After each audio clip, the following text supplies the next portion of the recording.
Terpidana begal payudara dan judi online dihukum cambuk di halaman Lembaga Pemasyarakatan Kelas 2B Melabu. Kasih Barang Bukti Kejari Aceh Barat, Mawardi mengatakan terdapat 7 terpidana, salah satunya adalah terpidana begal payudara atau pelecehan seksual. Pelaku pelecehan tersebut berinisial AM.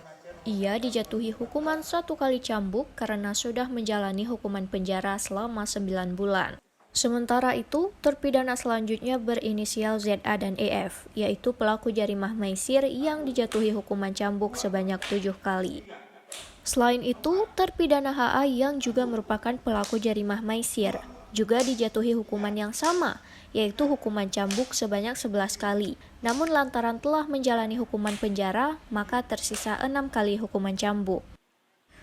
Mawardi menjelaskan, pemberantasan maisir atau judi online bukan hanya dilakukan di Aceh saja, melainkan di seluruh wilayah Indonesia, terkhususnya di Aceh yang menerapkan syariat Islam dan akan menjadi contoh untuk daerah lainnya.